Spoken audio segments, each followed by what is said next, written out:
თანამემამულეებო მოგესალმებით. დღეს თქვენთან ერთად უნდა გავაგრძელოთ ვენესუელას საკითხის განხილვა და კერძოდ შევაფასოთ ის შედეგები, რომელიც იქნება ვენესუელაში მიმდინარე მოვლენებიდან. პირველ რიგში უნდა ვთქვათ, რომ ეს მოვლენები ჯერ კიდევ დასრულებული არ არის, მხოლოდ და მხოლოდ მადურო არის დაკავებული ამ მომენტისთვის და ჩვენ სრული სურათი, ასე ვთქვათ, არ გვაქვს რეალურად ვენესუელაში რა ტიპის მმართველობა ჩამოყალიბდება ამის შემდეგ. თუმცა ერთი რამ არის ნათელი, რომ შეერთებული შტატები აჩვენებენ ძალიან სერიოზულ განზრახვას, რომ ვენესუელაში შეცვალონ დინამიკა და ახალი ხელისუფლება, ანუ ვიცე-პრეზიდენტი აშკარად თანამშრომლობს, ან სულ მცირე საუბრობს შეერთებულ შტატებთან, რადგანაც პრაქტიკულად შეგვიძლია უკვე ვთქვათ ზუსტად, რომ შეერთებული შტატები უკვე ნავთობის იმპორტს იწყებენ ვენესუელადან. ანუ ნავთობის საკითხი არის ერთ-ერთი საკვანძო და ჩვენ რა თქმა უნდა ამაზეც აუცილებლად ვისაუბრებთ. რა თქმა უნდა პოლიტიკური მდგენელი ამის, როგორც არაერთხელ თქვი, უკავშირდება გავლენებს და შეერთებულ შტატებს ნათლად სურს საკუთარი გავლენის იქ გავრცელება, თუმცა ამას ეკონომიკური მდგენელიც გააჩნია. ზოგადად დღევანდელი ჩვენი ანალიზი შეეხება ყველა ქვეყნისთვის, ანუ მთავარი მოთამაშეებისთვის, შეერთებული შტატები, ევროკავშირი, ჩინეთი, რუსეთი, ირანი, ლათინური ამერიკის სხვა ქვეყნები, მათთვის გავლენა იმ მოვლენის, რომელიც მოხდა მადუროსთან დაკავშირებით, ანუ რა მიზანშედეგობრივი კავშირები ექნება ამას. ფიქრობ, რომ საინტერესო საკითხია, პირველ რიგში გთხოვთ, რომ აუცილებლად დაალაიქოთ ეს ანალიზი, ეს მნიშვნელოვანია ჩვენი არხის განვითარებისთვის, ასევე შეგიძლიათ გამოიწეროთ არხი სურვილი შემთხვევაში, ისევე როგორც შეგიძლიათ დაწეროთ კომენტარებში თქვენი მოსაზრებები, თუმცა გთხოვთ, რომ ისე იყოს ჩამოყალიბებული, რომ არავის აყენებდეს შეურაცხყოფას, ეს ძალიან მნიშვნელოვანია, გულისხმობ. ზოგადად არავის, ანუ შეურაცხყოფელი ტიპის კომენტარები გთხოვთ, რომ არ იყოს და ამავდროულად სურვილი შემთხვევაში თქვენ შეგიძლიათ მხარი დაუჭიროთ ამ არხს კომენტარებში მოცემული საშუალებების მეშვეობით. გეტყვით, რომ როგორც წესი და როგორც შევთანხმდით, ჩემი ანალიზი მეტწილად არის მიუკერძოებელი იმ ხრივ, რომ მე ვცდილობ ფაქტები მოვიყვანო, ვცდილობ მიზანშედეგობრივი კავშირები მოვიყვანო, ვცდილობ ასევე ლოგიკური ბმა ამ ფაქტებს შორის გქონდეს, მაგრამ ამავდროულად უნდა გავიაზროთ, რომ ყველამ ერთად მეც მათ შორის პირველ რიგში, რომ ეს არ არის ჟურნალისტური საქმიანობა, ეს არის ანალიტიკური საქმიანობა, შესაბამისად მე ასევე გამაჩნია გარკვეული ჩემი მოსაზრებები, რომელიც შეიძლება ემთხვეოდეს ან არ ემთხვეოდეს თქვენს პოზიციას. მე არავის თავს არ ვახვევ ჩემს მოსაზრებას და შესაბამისად ამავდროულად აი ესეთი პატივისცემის ფორმატში გთხოვთ, რომ პატივისცეთ ასევე ჩემს მოსაზრებას.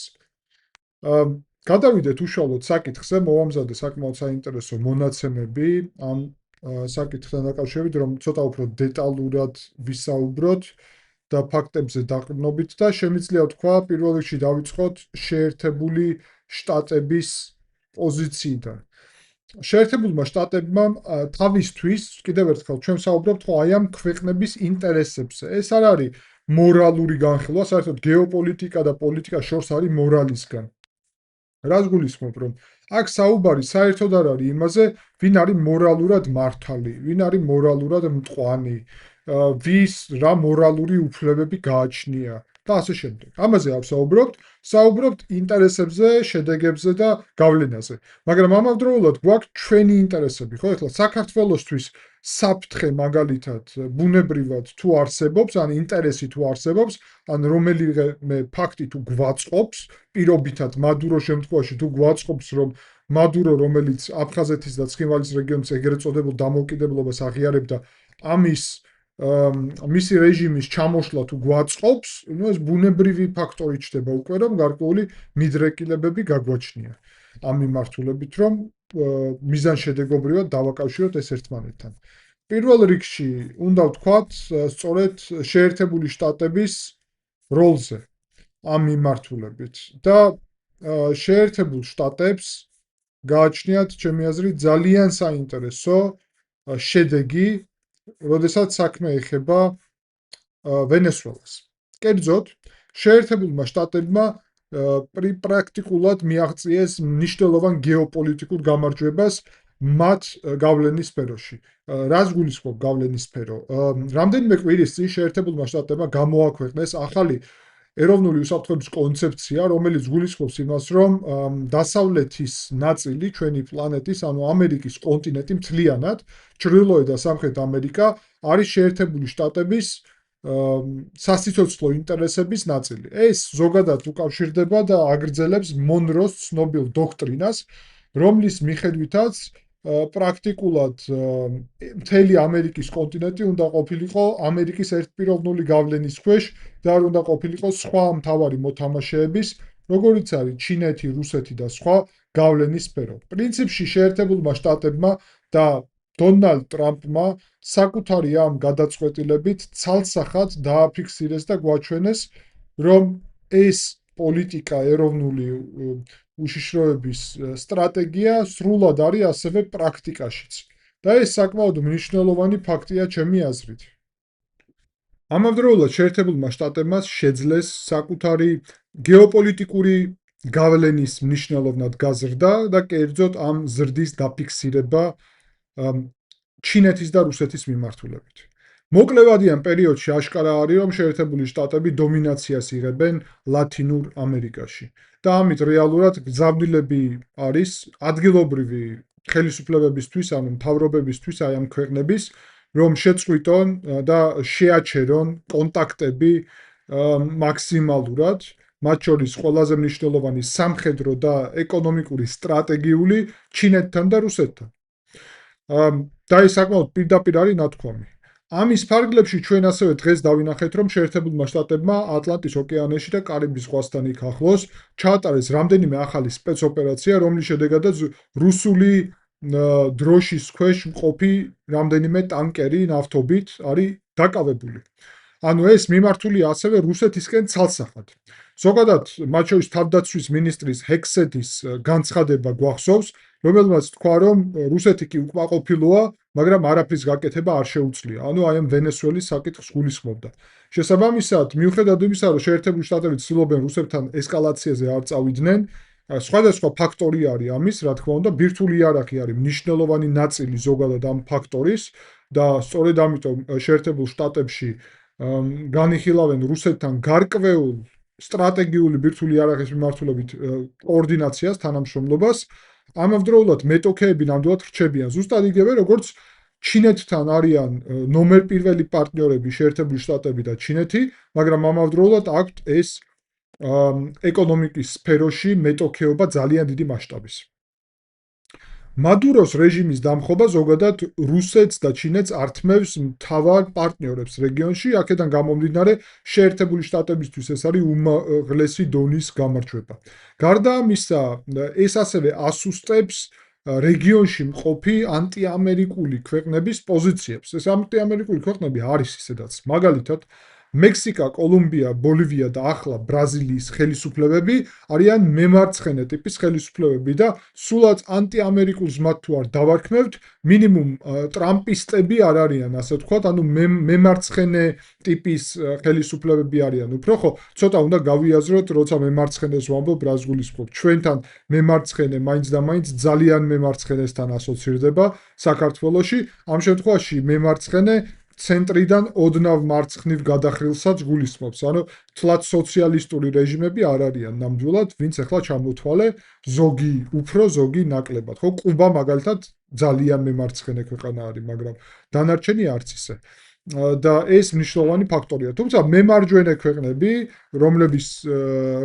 რომელთა პოლიტიკა გაცილებით უფრო ახლოს არის ტრამპის ადმინისტრაციის პოლიტიკასთან, როგორიც არიან მაგალითად, ესე იგი, არგენტინა, პარაგვაი, ეკვადორი, პერუ, ძირითადად მხარს უჭერენ ტრამპის აი ამ პოლიტიკას. რეალურად რეგიონში სამი ავტორიტარული რეჟიმი არსებობს, ჩამოყალიბებული და ერთი ჩამოშლილი ავტორიტარული რეჟიმი, სამი არის ვენესუელა, ნიკარაგუა და კუბა. და სამივე ქვეყანას აქვს ჩინეთთან და რუსეთთან სერიოზული სამხედრო პოლიტიკური თანამშრომლობა, ანუ ეს ავტორიტარული რეჟიმები, როცა ჩვენ ვამბობთ, პირველ რიგში გულისხმობთ წესწყობილებას ქვეყნის და ამავდროულად საგარეო პოლიტიკურ მდგენელს, იმიტომ რომ როგორც წესი ავტორიტარული ქვეყნები ნაკლებად არიან შეერთებულ შტატებთან კარგ ურთიერთობებში, რამდენიმე გამონაკლისის გარდა. ისიც ვინც გამონაკლისია საეჭვო ტიპის თანამშრომლობა აქვს შეერთებულ შტატებთან. მაგალითად, თუ ავიღებთ იგივე საუდის არაბეთს, ავტორიტარულია, მაგრამ ბევრი საკითხი არსებობს, როცა ბოლომდე თანხმობა არ არის. მათ შორის ისრაელის აღიარება მაგალითად. მათ შორის აბრაამის შეთანხმებების ნაწილად ყოფნა, სადაც არ არის საუდის არაბეთი. კატარი მაგალითად, ეხლა ძალიან არ წავალ მაგ თემაში მოკლედ, კატარი, სადაც შეერთებული შტატების ბაზაც კი არის, მაგრამ მეტოქე არის გარკვეულწილად შეერთებული შტატების პოლიტიკის ახლო აღმოსავლეთში. ანუ ყველაფერი არ არის მარტივი, შავი და თეთრი ნამდვილად არ არის გეოპოლიტიკა და იმაში ვეთანხმები ბევრ კომენტატორს, რომ გარკვეულად ესე აჩვენო, რომ ერთი მხარე სრულად ბოროტი არის და მეორე მხარე სრულად კეთილი, ასეთი პოზიციით არც უნდა აფასებდე გეოპოლიტიკა ზოგადად, იმიტომ რომ გეოპოლიტიკაში არ არსებობს სიკეთე ან სიბოროტე, არამედ არსებობს ინტერესები. კიდევ ერთხელ, რუსეთისთვის მაგალითად შიდა ქართლში, სამხრეთ კავკასიაში, ანუ ქედის აქეთა მხარეს კონტროლი ტერიტორიის არის გეოპოლიტიკურად მომგებიანი ძალიან. საქართველოსთვის კი არის გეოპოლიტიკურად ძალიან წამგებიანი. ეხლა გააჩნია ვისი პოზიციიდან უყურებ. სრულიად ანუ გასაგები არის, რომ ეს არ არის აპრიორი სწორი არასწორი საკითხი, ხო? ჩვენი პრიზმიდან უეჭველი არასწორი არის. რუსეთის პრიზმიდან მისთვის მომგებიანია. ასე არის გეოპოლიტიკა სამწუხაროდ და ზოგადად გეოპოლიტიკა ნამდვილად კეთილი საქმე არ არის. ამიტომ არავინ მეც მათ შორის შეერთებულ შტატებს აქ რაღაც მარტო სიკეთის კონტექსტში რომ ყველა მათი ქმედება არის ასე ვთქვათ ფასეულობებზე დაფუძნებული და იქ სხვა ინტერესები არ არის, ამას არ ვამბობ. ანუ ვამბობ იმას, რომ ასე არ არის. მათ შორის ინტერესები ზუსტად დგას და ინტერესები არის ახლა ეს ალიანსი ვენესუელა, კუბა, ნიგარაკუა დაასუსტონ რეგიონში და პრინციპში ეს გამოვიდა, იმიტომ რომ სერიოზულად შეაშინეს ყველა ეს ქვეყანა და ჩვენ ცოტა ხანში ვისაუბრებთ ასევე როგორ შეაშინეს, ანუ რა ტიპის ტენდენციები არის ამ ქვეყნებში. ამავდროულად უნდა ვთქვა, რომ საკმაოდ შეშფუთებული არიან ახლა იქაური ავტორიტარული რეჟიმები შეერთებული შტატების ქმედებებით და მათ შორის ნახევრად ჰიბრიდული რეჟიმებიც პრინციპში, იმ ხრივ რომ საკმაოდ კარგად ახლა ესმით, რომ არავინ არ არის, ვინც დაეხმარება. ანუ ნახეს, რომ ვენესუელას არც რუსეთი, არც ჩინეთი არ ეხმარება და ეს არის ფაქტი. შესაბამისად, გარკვეულწილად იგრძნეს უფრო დიდი საფრთხე. ამავდროულად გეტყვით, რომ ეს გარკვეული გზავნილი აღმოჩნდა, რა თქმა უნდა, ირანისთვის, ცოტა ხანში ვისაუბრებთ ირანის დანაკარგებზე, მაგრამ ირანისთვის ნამდვილად აღმოჩნდა გზავნილი და შეშინებული არიან ირანში შეერთებული შტატების შესაძლო სამხედრო ქმედებებით ერთი მარტივი მიზეზის გამო, იმიტომ რომ ამას კიდევ ერთხელ აქვს დადასტურება ამ მოვლენებს, რომ რუსეთის იმედი არ უნდა კონდეს და ჩინეთის მათ შორის. არავინ განცხადების მიღმა არაფერი არავინ არ გააკეთა. ამიტომ ირანს ახლა აქვს კითხვა, თუ შეერთებული შტატები დაახლოებით იგივეს ეცდებიან ირანის მიმართულებით, ვინ მოვა მათ დასახმარებლად და პრინციპში როგორც აღმოაჩინეს, არც არავინ. ამიტომაც ახლა გზავნილი სერიოზულია. ასევე არის ერთი მნიშვნელოვანი გზავნილი თაივანის თემაზე, ჩემი აზრით, რომ გარკვეულად ჩინეთი ახლა უკეთ დაფიქრდება, საერთოდ ღირს თუ არა ამ თემით მუშაობა. ანუ წინ წასვლა და სამხედრო კონფლიქტის დაწყება. ერთი მხრივ პირდაპირ ვიტყვი, რომ კი ბატონო, ლოგიკურია, რომ თუ შეერთებულ შტატებს ვენესუელაში შეუძლია სამხედრო მოქმედებები, რატომ არ შეუძლია ჩინეთს თაივანში, სადაც გეგონება მეტი არგუმენტი გააჩნია, სულ მცირე იქაც ჩინელები ცხოვრობენ და ამბობს, რომ ერთი ჩინეთის პოლიტიკას ვაწარმოებენ. მაგრამ მეორე მხარეც გააჩნია ამ ინტერვენციამ შეერთებული შტატების, რომ შეერთებულ შტატებს შეუძლია თაივანის მხარდაჭერაც და საერთოდ მოულოდნელი პოლიტიკის წარმოებაც შეუძლია პრეზიდენტ დონალდ ტრამპს. და ამიტომ ფრთხილად იქნებიან თაივანის საკითხზე. ეკონომიკურად კი შეერთებული შტატებმა ჯერ ერთი აჩვენეს, რომ მათი ეს პოლიტიკა, ანუ ძალიან რაციონალური მათთვის პოლიტიკა ეკონომიკური დომინაციის, რომელიც გულისხმობს ნავთობზე კონტროლს და ამაზე ბევრი კომენტარი მივიღე და გთხოვთ, რომ სათაურების მიღმა, ფოტოების მიღმა, მთლიანად ანალიზსაც ჩავუღრმავდეთ და მოვუსმინოთ მთლიანად, იმიტომ რომ ამ ანალიზში ვსაუბრობ იმაზე და ეხლა სათაურში ნაკლებ რამის გამოტანა შემიძლია ზოგადად და ვცდილობ სათაური იყოს გარკვეულად მიმზიდველი, ამიტომ ზოგადი შეფასება არის სათაურში. ეს რავი, ბუნებრივი ნაწილი არის ზოგადად YouTube-ზე ნებისმიერი კონტენტის.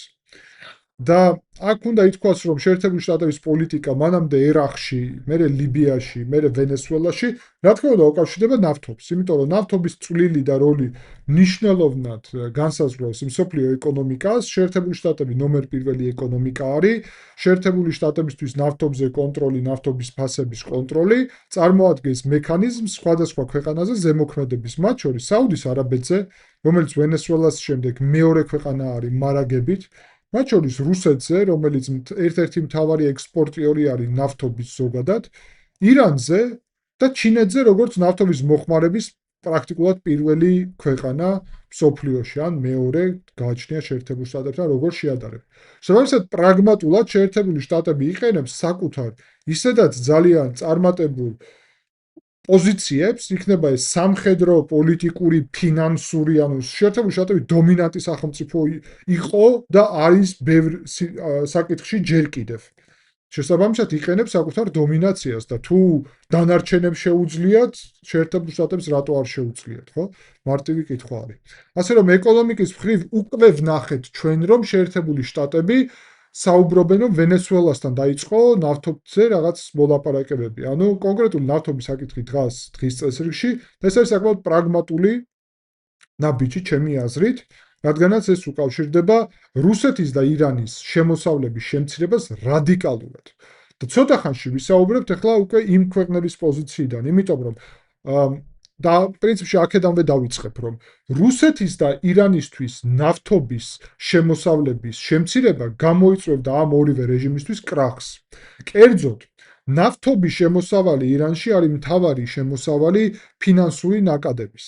და როდესაც ჩვენ თქვენთან ერთად ვაანალიზებთ ირანში ახლა შექმნილ ვითარებას, ხვდებით, რომ ირანის ეკონომიკის ასეთი კრიზისი უკავშირდება ირანში ვალუტის შემოდინების ძალიან დაბალ მაჩვენებელს. ანუ ვალუტის კურსიდან დაიწყო ყველაფერი და კურსის შენარჩუნება იმიტომ არ შეუძლიათ, რომ შემავალი ვალუტა და გამავალი ვალუტა სერიოზულ დეფიციტში არის. ანუ გაცილებით მეტი გადის, ვიდრე შემოდის და შესაბამისად ნავთობის ფასები, რომლებიც დღეს არის $47 ბარელისთვის, ისედაც საკმაოდ დაბალია. პანდემიის შემდეგ ნავთობის ფასი $130-120-იც კი იყო. ახლა არის ორჯერ ნაკლები. შესაბამისად, უნდა გავითვალისწინოთ, რომ ეს ორჯერ ნაკლები თვლად ორჯერაც არ არის, მეტჯერ არის. რატომ? იმიტომ რომ იმ 50-ში პირობითად $30 შეიძლება იყოს ნავთობის მოპოვება გამომუშავების ფასი 30 მაგალითად პირობითად ვამბობ და 47-47-დან გაცილებით, ანუ სხვა პროცენტი არის და დიდი პროცენტია, ვიდრე $130-120-დან. ანუ როცა ნავთობზე ფასები დიდია, იქ ძალიან სერიოზული შემოსავალი შედის ამ ქვეყნებში. ამიტომ ეს შემოსავალი ირანმა და რუსეთმა ძირითადად დახარჯეს სამხედრო მომზადებაში და რუსეთისთვის პირველი წლები უკრაინაში ომის, ამიტომაც აღმოჩნდა შესაბამისად შეღავათიანი, იმიტომ რომ ნავთობის ფასები იყო ძალიან მაღალი. ირანისთვისაც კი ეს აღმოჩნდა გაძლიერების პერიოდი, სადაც ძალიან ბევრი ინვესტიცია ჩადეს შეიარაღების განვითარებაში და ასე შემდეგ. თუმცა შეერთებული შტატების მიერ ახლა ნავთობის მიღება ვენესუელიდან და ეს საინტერესო საკითხია, ხო, რას ნიშნავს მიღება. შეერთებული შტატები აცხადებენ, რომ როცა რევოლუცია მოხდა ვენესუელაში და უგო ჩავესი, ანუ ნიკოლას მადუროს წინამორბედი მოვიდა ხელისუფლებაში, მაშინ ჩამოართვესო შეერთებულ შტატებს ის ნავთობი, რომელსაც შეერთებული შტატები ფლობდნენ. და მართლა ასე იყო, შეერთებული შტატების კომპანიები ფლობდნენ იქ ნავთობს და ნაციონალიზაცია მოხდა. კიდევ ერთხელ, რამდენად კარგია, ცუდია ეს ამას არ ვაფასებ. და ამის შედეგად ახლა შეერთებული შტატები უკვე ნავთობზე კონტროლს იქ ამყარებენ. როგორც კი ეს ნავთობზე კონტროლი იქნება, პრინციპში ჩვენ დავინახავთ, რომ შემცირდება ინფლაცია. იმიტომ რომ შეერთებულ შტატებშიც კი ინფლაცია გამომდინარეობს საწვავის ენერგომატარებლების მაღალი ფასებიდან. მათ შორის გეტყვით, რომ საქართველოშიც ჩვენ ეკონომიკის ანალიზის ვიდეოში ვისაუბრეთ იმაზე, რომ ინფლაცია საქართველოში არის მაღალი საკმაოდ, არა რადიკალურად და კრიტიკულად, მაგრამ საკმაოდ მაღალი და ამ მაღალ ინფლაციაში ძირითადი მაჩვენებელი ასევე არის ენერგომატარებლები. შესაბამისად, ენერგომატარებლების აი ასეთ ზრდას ფასებში აქვს ნეგატიური ეფექტი, ხოლო თუ ბენზინის ფასები შემცირდება, ერთი მხრივ შემცირდება ინფლაცია შეერთებულ შტატებშიც, რაც გამოიწვევს საპროცენტო განაკვეთის შემცირების შესაძლებლობას და ეს ძალიან მნიშვნელოვანი საკითხი არის, იმიტომ რომ შეერთებულ შტატებში დოლარის საპროცენტო განაკვეთი ფედერალური რეზერვის მიერ დადგენილი მნიშვნელოვან გავლენას ახდენს ეკონომიკაზე, ბაზრებზე და ასე შემდეგ. აქედან გამომდინარე, ეს გამოიწვევდა გარკვეულ ეკონომიკურ წინსვლას, მათ შორის ბაზრების ზრდას და ასე შემდეგ. რაც დონალდ ტრამპისთვის არჩევნების ფონზე და იცით რომ წლის ბოლოს ამერიკაში არის კონგრესის შუალედური არჩევნები, იქნებოდა ძალიან საინტერესო ნაბიჯი წინ და ეს უნდა ყველამ ერთად გავიაზროთ. შესაბამისად, საკმაოდ პრაგმატულად მოქმედებს დონალდ ტრამპი.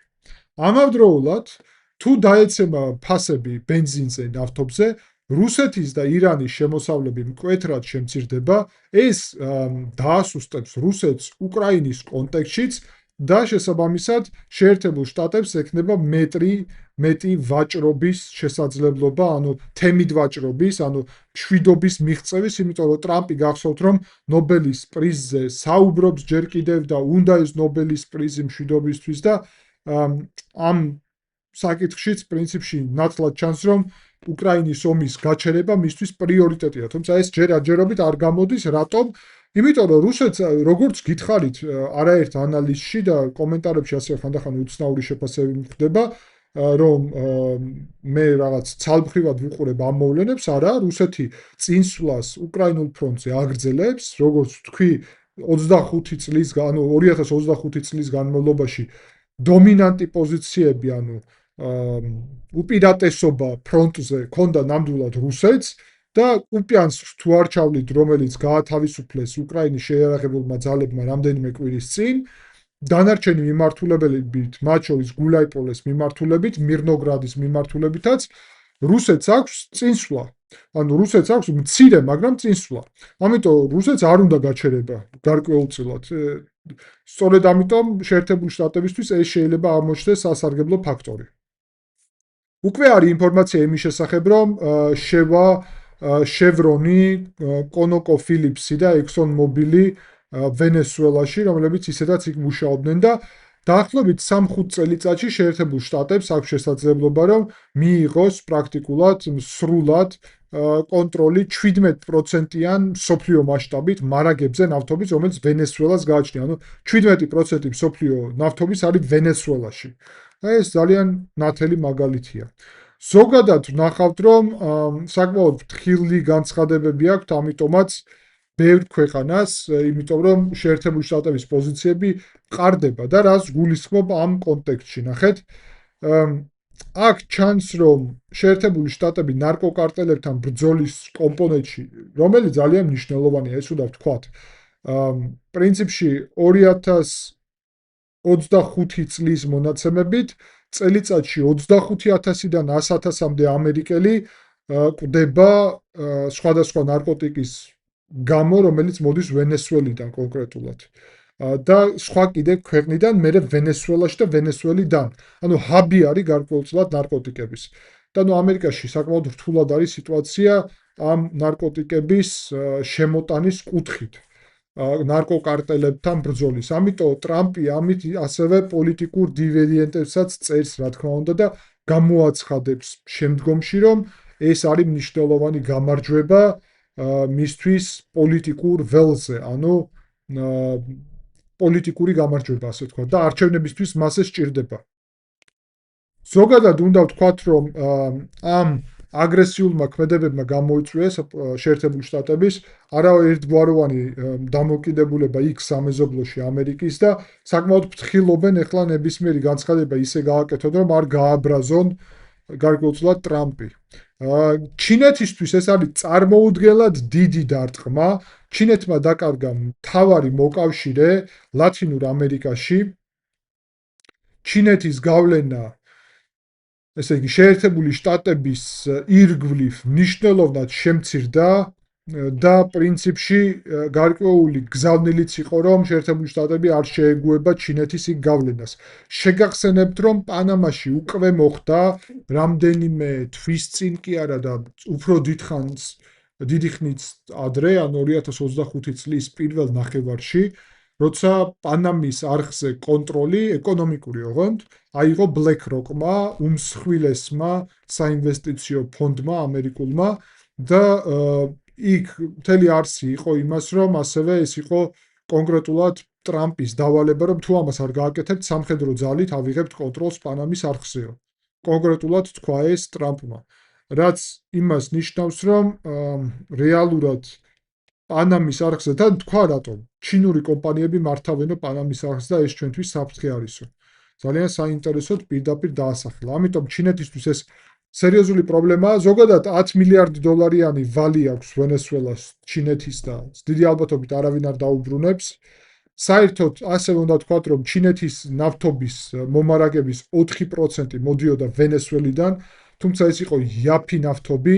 თან ვენესუელა ძალიან საინტერესო არის, რომ ჩინეთს ნავთობს აწვდიდა და იქედან ეკონომიკურ უფრო დახმარების სანაცვლოდ და არა ფულის, ანუ ვალს აძლევდა ჩინეთი, შემდეგ ამ ვალის სანაცვლოდ ნავთობს იღებდა ბარტერის რიტორიკით. ჩინეთმა გააძლიერა უკვე კონკრეტული ასეთი ანტიამერიკული გზავნილები და აცხადებს, რომ ეს ამერიკული იმპერიალიზმია და ეს ამერიკის ჩარევა არის ჩინეთის პარტნიორების ქვეყნებში და ასე შემდეგ. და ერთი დღით ადრე სანამ მადუროს დააკავებდნენ, გაიტაცებდნენ კარაკასიდან, საინტერესო არის, რომ ჩინურმა მხარემ იქ კარაკაში შეხვედრები გამართა მადუროსთან, კერძოდ სპეციალური წარმომადგენელი იყო იქ ჩინეთის ლათინურ ამერიკაში, რომელიც მადუროს შეხვდა და გარკვეულწილად ესეც სერიოზული გზავნილი არის ჩინეთის მხრიდანაც და მე ამერიკის მხრიდანაც, რომ მიუხედავად მაგისა, მაგ შეხვედრისა გამართეს ასეთი სპეცოპერაცია. თუ რაც შეიძლება ამას დავარქვათ, არც კი ვიცით ზუსტად რა დავარქვათ, ხო? რუსეთისთვის ეს არის წარმოუდგენლად ასევე დიდი დარტყმა და შეერთებული შტატების მიმართულებით შეიძლება ითქვას, რომ უკვე დასუსტება რუსეთის, იმიტომ რომ გასაგებია, რომ ვენესუელაზე არის აწყობილი კუბას და ნიკარაგუას კონტექსტი, მათ შორის კუბას ეკონომიკური დამოკიდებულება სრულად უკავშირდება ვენესუელას და მე ვიტყოდი, რომ ეს კუბას რეჟიმის ცვლილების მიმართულებითაც არის მნიშვნელოვანი ნაბიჯი და პრინციპში რუბიომ, ანუ სახელმწიფო დეპარტამენტის მდივანმა განაცხადა, რომ კუბას ხელისუფლების ნაცვლად საკმაოდ სერიოზულად ინერვიულებდა ამ ნაბიჯის გამო. და რეალურად დიახ, ველოდები, რომ შეიძლება კუბაშიც იყოს გარკვეული განვითარება. და რუსეთისთვის კუბა გახსოვთ ჯერ კიდევ კარიბის კრიზისიდან, ანუ როცა კუბაში ბირთვული იარაღი იყო განთავსებული, ეს წარმოადგენს ძალიან სერიოზულ საფრთხეს რუსეთისთვის. გარდა ამისა, შემდეგი მნიშვნელოვანი მდგენელი უკავშირდება რუსეთის ბიუჯეტს, როგორც გითხარით, ნავთობის ფასები თუ მნიშვნელოვნად დაიკლებს, რუსეთისთვის ეს სერიოზული პრობლემა შეიქმნება. გარდა ამისა, რუსეთს ბევრი ვალი აქვს გაცემული მადუროსთვის და ეს ვალიც ასევე არ დაბრუნდება, როგორც ჩანს. ასევე არის ერთი მნიშვნელოვანი საფრთხე. იქ ვენესუელაში იყო რუსული სამხედრო ტექნოლოგიები მნიშვნელოვნად S-300 ტიპის და პანცირ S-1 ტიპის, ასევე ბუკ ტიპის საჰაერო თავდაცვის სისტემები. და საინტერესო ის არის, რომ მათი დაზიანების შესახებ ინფორმაცია ძალიან მწირია, ძალიან. დიდი ალბათობით ან რაღაცნაირად ვერ იმოქმედა და F-36-ებზე როგორც ჩანს ვერ მოქმედებენ საერთოდ. ან რაღაცნაირად გათიშეს. ანუ ამაში ჯერ არ შევალ სპეკულაციებში, იმიტომ რომ ზუსტი ინფორმაცია არ არის. ალბათ ამაზე ფილმებს გადაიღებენ ალბათ გარკვეული მერე გაჟონვა იქნება და გავიგებთ როგორ. მაგრამ საერთოდ არც ერთი ვერტფრენიც რო არ დააზიანეს, ეგ მიკვირს მე პირადად, იმიტომ რომ საერო თავდაცვა კი ბატონო რუსული როგორ ჩანს სუსტია, ბევრი განვნახეთ ეგ თავად რუსეთში, სომხეთში, ირანში, ომის დროს გულისხმობ, ხო? და ასევე ეხლა ვენესუელაში, მაგრამ თვლად იმდენად სუსტი აშკარად არ არის, რომ ვერტფრენი არ დააზიანოს, ასე რომ გავიგებთ რა მოხდა, მაგრამ აი ეს საერო თავდაცვის ტექნოლოგიები შეიძლება ეხლა აღმოჩნდეს რუსების უკაცრავად ამერიკელების ხელში. ანუ შეიძლება უბრალოდ ამერიკელებმა აიღონ და გადაიტანონ ამერიკაში და შეისწავლონ ეს.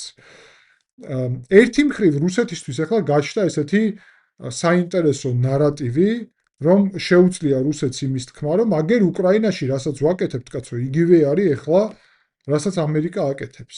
ანუ ერთი მხრივ ამის გამართლება. თუმცა მეორე მხრივ პოლიტიკურად, ხო, ეს ასევე ვისაც უნდა ამას დაეთანხმება, ვისაც არ უნდა არ დაეთანხმება, ხო?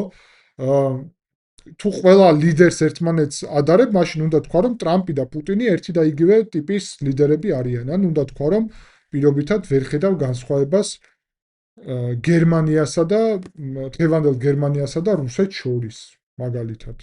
და ასე შემდეგ. ხო, ანუ ეს შეფასების საგანია. ვერ ნეხედავ განსხვავებას წინა პუტინის ხელისუფლებაში რომ მოვიდა და ეხლანდელ პუტინის შორის, რაც ასე არ არის. ძალიან დიდი განსხვავებები არის ზოგადად.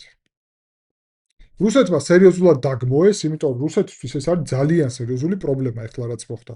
და რუსეთი ვერაფერს ვერ აკეთებს სერიოზულს და ასევე მე რო არ თქვათ, რომ გიორგი გარკვეულად რაც სკეპტიკურად უყურებს რუსეთის შესაძლებლობებს, მე უბრალოდ ვიტყვი, რომ Z კორესპონდენტები, ანუ ვოენკორებს ვისაც ეძახიან, ანუ ვინც უკრაინის ომს აშუქებს რუსეთის მხრიდან და აი სრულად ჯერ რუსები არიან და ეთნიკურად და ანუ რუსეთის მხარეს არიან ცხადია. პირდაპირ ამბობენ, რომ ვენესუელაში რაც მოხდა, აჩვენებს რუსეთის სისუსტეს და იმას, რომ რუსეთმა ჯერ ერთი კიევში ვერ შეძლო 3 დღეში ის რაც 3 საათში გააკეთეს ამერიკელებმა, მაგრამ 4 წელია არ შეუძლია კუპიანსკი აიღოს ბოლომდე, რომელიც მდებარეობს 40 კილომეტრში რუსეთის საზღვრიდან, როგორც ნამდვილი რუსეთის და არა ოკუპირებული ტერიტორიების უკრაინაში.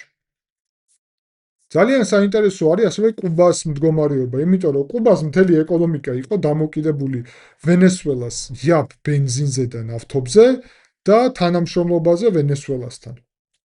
ამ ყველაფრის გარეშე, თან იმის ფონზე, რომ პრაქტიკულად ამერიკიდან უთხრეს, რომ შემდეგი თქვენ ხართო, რა კონტექსტში არ ვიცი, ანუ არ უთქვამთ, შეიძლება პირობითად ლიდერის დაკავების კონტექსტში არ იგულისხმება, ანუ რეჟიმის დამხობის კონტექსტში, შემდეგი თქვენ ხართო, კუბასთვის ეს ძალიან სერიოზული პრობლემაა, ანუ 66% ნავთობის და ბენზინის უკაცრავად კუბას მოდის ვენესუელიდან და თუ ეს არ იქნება, კუბას ისედაც უჭირს, ძალიან უჭირს ეკონომიკურად, ძალიან მემარცხენე ქვეყანა არის, კომუნიზმი თვლად არ აქვს, მაგრამ აი ძალიან ღრმა სოციალიზმი აქვს კუბაში და კუბაზე და მოკლედ ძალიან უჭირთ.